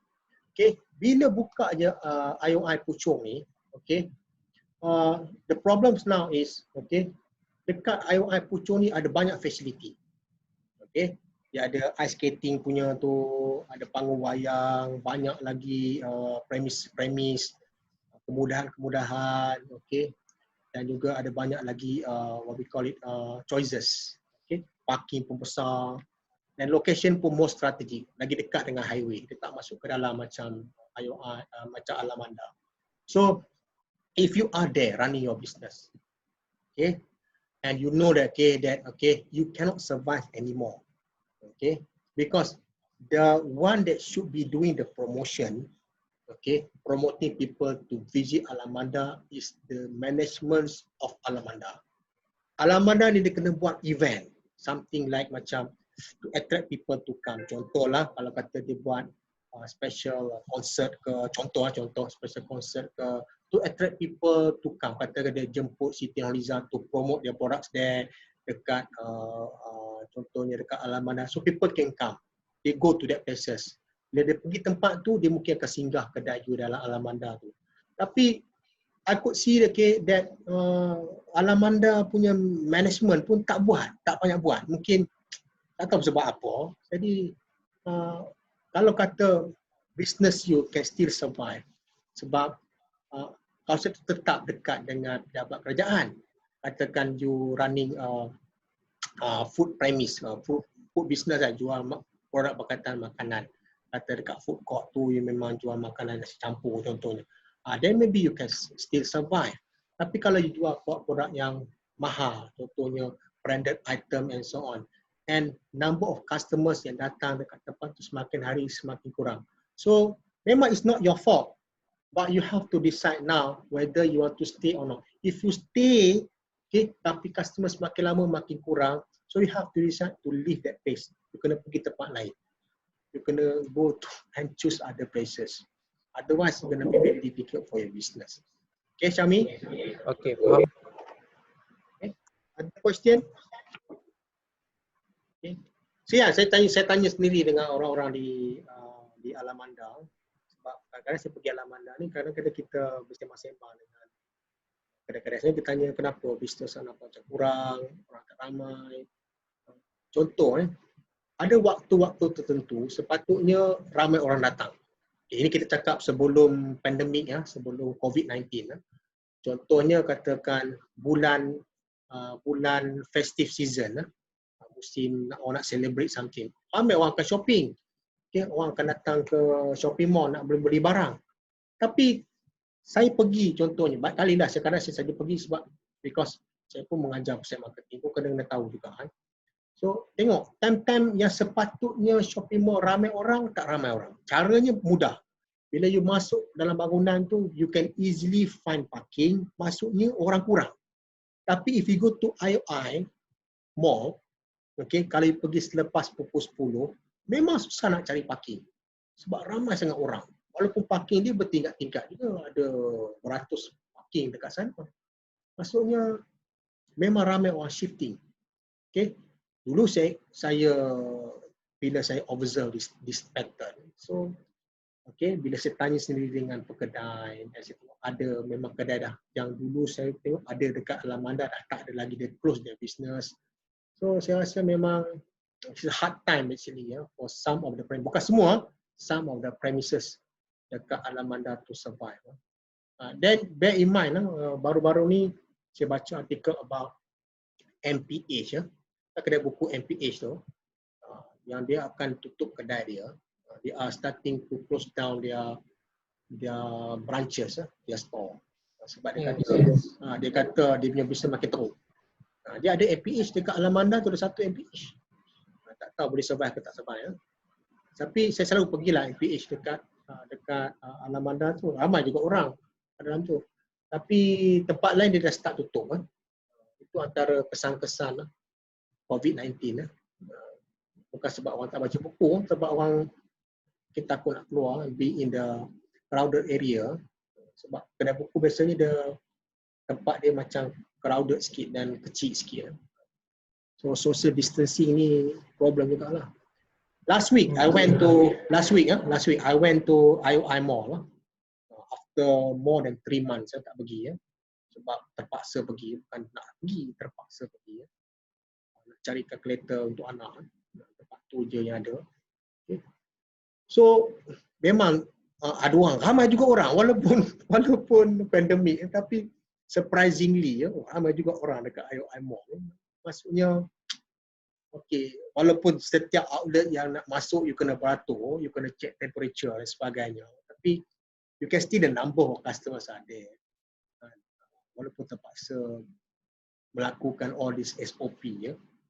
So I believe business dekat IOI is improving. Tapi saya tak pergi lagi Alamanda, saya tak tahu Alamanda macam mana. Mungkinlah 1 minggu 2 minggu lagi saya pergi nak tengok, nak observe. You can see the impact of COVID-19 to businesses dekat premises or businesses dekat Alamanda. Okay, any other question? Yes, sir. Yes. Cari. Yes. Macam mana untuk satu perusahaan tu atau kilang untuk dapat sertifikat GMP? Okay. Cara pertama, you dapat information dalam website KKM, Kementerian Kesihatan Malaysia. Dia ada satu bahagian, dia panggil bahagian keselamatan dan kualiti makanan. Biasa GMP ni untuk syarikat-syarikat yang pengeluar produk makanan. Okay. Yes, so dalam tu dia ada beberapa dokumen yang diminta lah. Okay. Contohnya profil syarikat you kena ada polisi pengurusan keselamatan makanan, you kena ada carta organisasi, you kena plan lokasi kat mana. Dia adalah all this what we call it the checklist lah, the requirements they need. So you have to prepare the requirements lah. And then they might visit your place, tengok betul kilangannya macam mana. So there are a lot of procedure you have to fulfill lah before you get the GMP. Cumanya isunya now, I could see that a lot of Muslim entrepreneur, Bumi Putra entrepreneur, they have good products. Memang bagus, produk sedap. Okay, tapi they do not want to apply GMP because they cannot fulfill syarat-syarat GMP tu. Strict lah. Dia bukan tengok produk, dia tengok location, dia tengok cara macam mana you jalankan the production, the process, sebab produk dia berkaitan dengan makanan. So they are very concerned about the safety aspect of products. Lepas tu you kena simpan dokumen. Dia berkaitan kalau ISO ke, quality management ke, halal certification JAKIM ke, ini semua berkaitan dengan documentation. Halal contohnya. Ini pun Betul, sebab tu ramai orang-orang kita lah, Bumiputera, Muslim pun tak nak apply halal. Not because dia punya produk tak halal, produk dia halal, dia Bumiputera Muslim kan. Tapi dia punya susahnya, renyahnya nak jaga documentation of your halal tu. Contohnya hotel. Dalam hotel ni dia ada restoran. Dia ada tempat room, dia ada restoran. Restoran apply halal certification. Okay. So dia kena ada audit. Okay. Ni pegawai JAKIM akan datang audit you punya tempat. Saya bagi contoh. Ini antara pengalaman orang sendiri. Contoh, minyak. Okay, dalam dapur, tong minyak tin tu, untuk kita bagi cooking oil tu, you tak boleh letak direct atas lantai. Kalau you letak direct atas lantai, itu satu kesalahan. You kena ada satu kita panggil satu platform lah, macam tempat level tinggi sikit untuk you letak minyak ni. Okay, satu. Nombor dua, semua barang-barang untuk masakan, contohnya gula, garam, okay, rempah ratus, you kena label. You can see the label tu, kena ada. Okay, kalau tak ada label, you campur-campur tak boleh. Itu salah satu kesalahan juga. Okay, dalam dapur, you tak boleh ada barang-barang asing, benda-benda asing. Contohnya, saya ingat lagi ada satu hotel kita visited for audit dekat Bangi. Saya tak nak sebut nama hotel tu. Okay. Tapi hotel tu terkenal lah. Okay. Dalam kawasan dapur, kita masa tengah audit ni, masa tengah kita praktis untuk audit ni, okay, tiba-tiba keluar dia punya keluar lipas keluar berjalan depan kita orang kan. Itu kesalahan tu. Macam mana dapur yang jaga ni ada keluar lipas. Tapi itulah dia. Time-time orang nak buat audit ni baru lipas keluar. Tu kadang hotel ni kadang-kadang dia sakit hati juga dengan lipas ni. Kan? Patut malam-malam keluar ni, time orang audit datang baru lipas keluar. Ni, itu satu. Lepas tu kita jumpa ni basketball tau, bola keranjang. Bola, dia simpan bola dekat dalam dapur. Nampak tak ada apa tau. Tapi for halal JAKIM punya audit, tak boleh, dia benda asing. Tak sepatutnya bola ada dalam dapur. So memang halal JAKIM ni memang very thorough. Dia very detail. Thorough ni maksudnya dia tengok benda-benda kecil tau.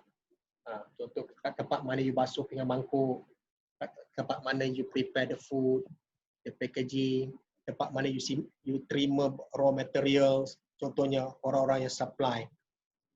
Okay, yang supply apa tu sayur, ikan, okay, bahan mentah ni dekat mana dia punya bay, dia punya tempat bay, tempat penerimaan barang. Kena check semua. Okay. Kadang-kadang makanan semua okey. Yang problemnya dia punya bahan rempah. Contoh sos. Sos ni dia tak buat sos. Hotel, restoran tak buat sos. Sos dia ambil daripada third party. Okay. Sos tak ada halal certification. Salah. Sos tu you masukkan dalam makanan you. You masak untuk customer you, untuk hotel guest menggunakan sos, tapi sos tu tiada halal certification. Salah tu. Itu kita boleh masukkan dalam report, audit report, kesalahan. Antara kesalahan besar tu. That's why nak jaga all these things, some of companies ni tak sanggup nak buat. Sebab dia memerlukan banyak benda nak tengok lah. Kita tak tengok lagi dia punya certification and so on. And then the other requirement is you kena ada halal executive. Sekurang-kurangnya, kalau misalkan 2 orang halal executive in your company. So halal executive ni yang akan jaga documentation, make sure everything runs according to the requirements. Sama juga dengan GMP, you kena ada someone yang really take care of this documentation, simpan documentation, because when audit comes, you have the documentation. Sebab audit is a part of the whole process. Okay, Zarif ya? Okay. Sir, Yes. kalau saya pernah kerja dekat kilang ubat, as a worker lah, operator lah. Adakah saya berhak untuk dapat sijil GMP tu sebab saya adalah agak follow diorang punya seminar GMP tu like thrice 3 kali. Adakah saya berhak dapat GMP tu? Untuk you punya Atau kilang ada sendiri? tak, no, sebagai pekerja, sebab yang apa saya tahu daripada budak food bio, kalau kita pernah ikut seminar GMP tu, kita akan dapat sijil GMP lah kan, as a worker. Itu sijil untuk worker tu, tapi we are talking about the company tu. Ini company tu yang nak apply GMP untuk business dia. So ada requirement dia kena follow. Macam you, contohnya you ada CJ sebab you pernah menghadiri kursus and so on. So kalau kata company, okay, dia nak apply GMP dan ada orang yang jaga GMP part of the company, they might be interested to hire you sebab you ada experience. You faham tak? Bukan you apply, tapi company kena apply. Sama macam halal eksekutif. Okay, halal eksekutif. Dia punya syarat dia pernah menghadiri kursus halal. Okay, itu syarat untuk menjadi halal eksekutif satu company. Because ada halal eksekutif dalam company requirement. Okay, bajakin. Okay, sebab tu ada company non-Muslim. Okay, dia kena hantar staff dia to attend halal course. Okay, sebab bila dia attend, so dia ada halal eksekutif. Dia tak perlu untuk hire halal eksekutif daripada luar. Tetapi kalau kata company ni dia perlu dia luar. So dia kena cari orang yang ada pengalaman, pernah menghadiri kursus sebagainya untuk jadi halal eksekutif company dia. Macam you ada GMP, pernah jadi GMP, kursus GMP. Kalau you nak apply for your own business, mungkin you kena tengok requirement. Bukan ada GMP certification is enough for you to apply for GMP. Itu mungkin salah satu daripada syaratnya, tapi banyak syarat lain. Contohnya dia kena ada documentation, dia kena ada dia punya contohnya registrations of the premise tu dengan KKM, business you ada SSM atau tak. This semua part of requirement. It means that you ada GMP punya pengalaman is not the only requirement for you to apply for GMP. Ya, okay, Zarif ya. Oh, maksudnya GMP tu bukan untuk personal lah, untuk perusahaan lah. Untuk perusahaan, untuk company. Okay. Terima Tapi kasih. you ada kelebihan. You ada kelebihan. Dari you ada kelebihan because you pernah attend GMP, you pernah pengalaman bekerja dalam company macam tu. So kalau you pernah attend courses yang berkaitan GMP, okay, apa yang boleh saya suggest kat you, okay, nanti kalau you nak minta kerja ke apa contohnya, ataupun you nak run your business, contoh buat mungkin nak buat minta kerja dulu, you masukkan dalam you punya resume, you punya pengalaman tu. So banyak company kat luar sana, they are looking for people that have mungkin knowledge ke, pengalaman ke, especially company-company yang mengeluarkan produk makanan ni. Sebab kadang-kadang dia orang ni tak tahu macam mana nak buat. So they need someone to advise them. So mungkin kalau you ada pengalaman, you pernah attend the course, you can actually help them to get GMP certification. Memang perlu benda-benda semua. Otherwise they cannot go far. Setakat business dekat small scale, dekat market yang kecil-kecil, mungkin domestic market boleh lah. Tapi kalau they want to go for overseas market bigger, lebih besar, contohnya, you just imagine dekat Malaysia ni, total number of customer kat Malaysia, consumer, population Malaysia berapa? 30 juta je. Kalau kata semua customer kat Malaysia ni beli produk you, maximum number of customer you dapat 30 juta je.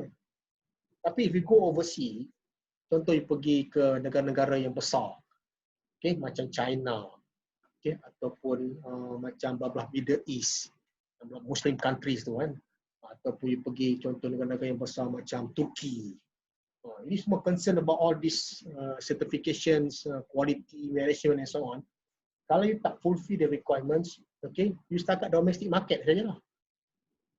Okay, sebab sometimes nak pergi export produk you overseas, especially produk makanan, okay, kena fulfill this requirement. Otherwise, produk you tak boleh masuk negara tersebut. Okay. Alright, any other question? Okay. Thank you, sir. Okay, ada soalan lain tak? Okay, kalau tak ada soalan kita boleh tamatkan kita punya sesi. Okey, dah buat quiz kan? Belum. Belum Saya tak ingat bila. Malam ni sir. Malam Malam ni ni? last. Malam ni last kan? Ya, sir. 8 sampai 10 kan? Hari ni 10. Malam ni last. Susah ke? Susah? Susah ke? Ya ke susah? Ya, saya dengar cerita senang aja. Tutup sub-subscribe, tutup mata menjawab. Ya. Okay, bear in mind you have another quiz soon. Quiz 2. Quiz 2 mungkin lagi 2 minggu. Online juga. Nanti saya set the dates. I will inform you. Okay. Okay. Sebab you, yes. We have to include operational costs on our operational plan, right? Ya. Ya. Operational cost. Dalam you punya operational plan. Dia punya business plan. Kena ada lah. You kena tahu lah operational cost apa. Business you simple saja. Taklah se-complicated macam business yang ada premise tu. So operational cost business you apa? You mesti ada gaji kan? Jangan kata tiada gaji ya. saya pernah warning all of you jangan tak ada gaji ya. Walaupun mungkin you tak betul-betul bayar gaji tapi business kena bayar gaji ya. Walaupun business tu you punya business. Gaji. Rental cost tak ada. You tak rent, you are not renting any premise. Okay. Dan raw materials kena ada. Okay, itu direct on the materials apa. Contohnya you buat mi goreng tu. Apa cost mi goreng tu? Sayur dia, mi tu, okay, mungkin garam ke, minyak, semua support of the cost. Kena ada lah. So tak banyak. Actually untuk business, small business like yours, I think tak banyak, sikit sangat. Tapi kalau satu hari, if you want to really run your own business, banyak benda you kena take into consideration. Bayar mesin, bayar pekerja, bayar electricity, air. Ini api air tak masuk. You pakai rumah you punya ke hostel ni tak tahu lah you masuk tak. Kan? Kalau in the real life kena masuk tu. Kita panggil utility cost. Cost utility. Cost utility ni telefon, water, electricity. Kalau ada wifi kena masuk cost wifi. Okay. Any other question? So for cost per unit, total number of output tu apa? Total number of output. It means you punya total number of quantity that you produce. Total number of quantity ni, quantity product yang you produce tu berapa? Okay, katakan cost 10,000, okay, output 10,000. 10,000 bahagi 10,000 equals to 1. So cost per unit is RM1. Bila cost per unit RM1, takkan jual RM1. Kalau you jual RM1, you tak dapat apa-apa lah. Dapat pahala lah. Kan? Tapi kalau cost per unit is RM1, you jual RM2. Means your profit is RM1. That's why cost per unit kena tahu. Baru you tahu sebenarnya you are running your business at profit ataupun tak. Sebab a lot of people, okay, they make mistake. Okay, mula-mula business memang macam tu, kita belajar daripada kesilapan kan. Okay, bila dia set harga. Dia set the harga tu dia tak tengok cost per unit. Sebab dia ikut market. Contoh jual kuih. Okay, ni bisnes simple-simplenya bisnes jual kuih. Biasa orang jual kuih RM2 4 ketul kuih. Output lah tu, kuih tu. RM2 4 ketul kuih. Maksudnya satu kuih 50 sen.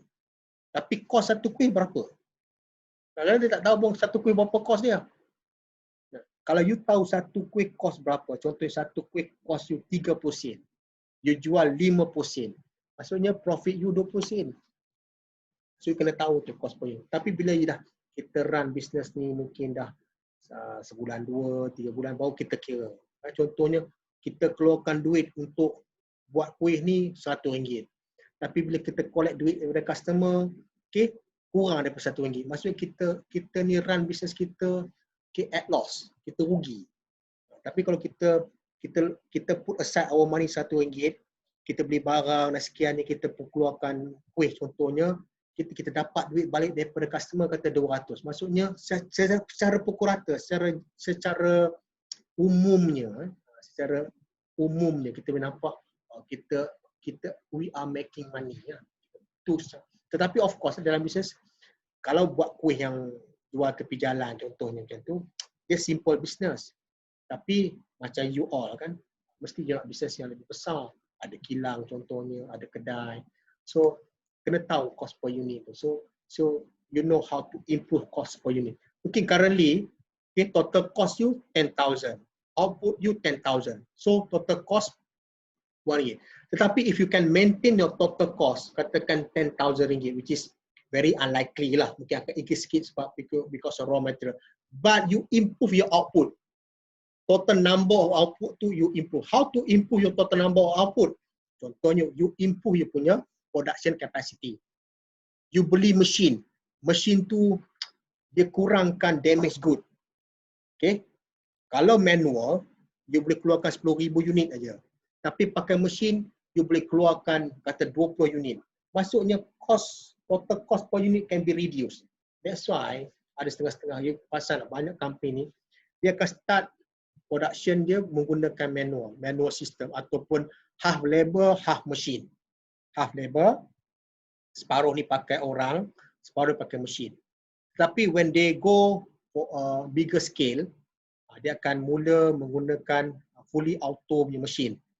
Sebab tu company-company besar ni, kita cakap ni corporate entrepreneurship lah.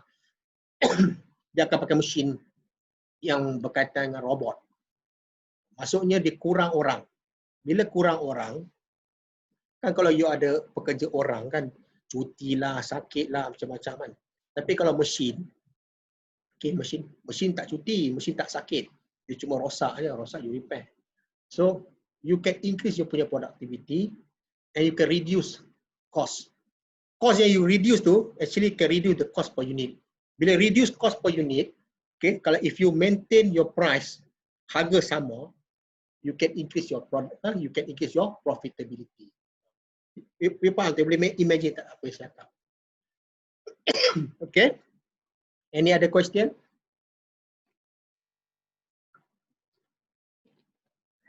So lagi tak? Dah pukul 3.53 ni. Okay. Okay, kalau tak ada soalan, tak ada pertanyaan lagi. Okay, I think we stop here. Okay. Alright, so next week, okay, I will cover the topics on ethics, professionalism, and social responsibility. Yeah? Topics 9 next week. Yeah?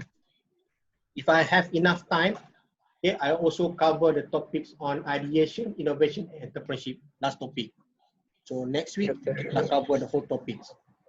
So sebab I try my level best to ensure that we cover semua syllabus on time, so that you have enough time, okay, to prepare your report. So that mungkin kalau kata kita dah cover semua syllabus, kalau kita buat kelas online juga pun, mungkin saya buka lebih kepada Q&A session sahajalah. Maksud you attend, kalau you nak tanya soalan dan sebagainya, masa kita ada online class. Kalau kita dah cover semua syllabus, sebab syllabus pun tinggal lagi 2 chapter lagi. Sebab kalau ikut plan sekarang ni, besar kemungkinan dia punya test 1, test 2 akan buat dalam bulan Julai. That's why my initial plan is sebelum mid-Julai, okay, semua syllabus dah cover, so that you can concentrate on preparing your business plan. Business plan nak submit next week. You punya test 1, test 2, as well as you punya business practical report. Itu saja. Sebab you ada subjek yang lain you nak cover kan. Sebab subjek ni banyak kerja sikit sebab kan dia punya continuous assessment is 80%. Sebab I want to give enough time for you to manage your work. Bukan setakat subjek ni tapi subjek lain yang you ambil. Okay. Alright, itu saja. Okay, so all the best to you. Okay, see you next week. Okay, let's end our session with tasbih kifarah dan surah wal as.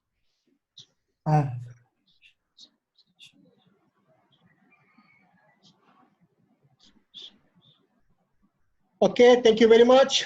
Okay, Thank you, Doktor. okay, Thank you, sama-sama. Sama-sama. Stay safe, daughter. Okay, see. Assalamualaikum. Wassalamualaikum warahmatullahi wabarakatuh. Waalaikumsalam.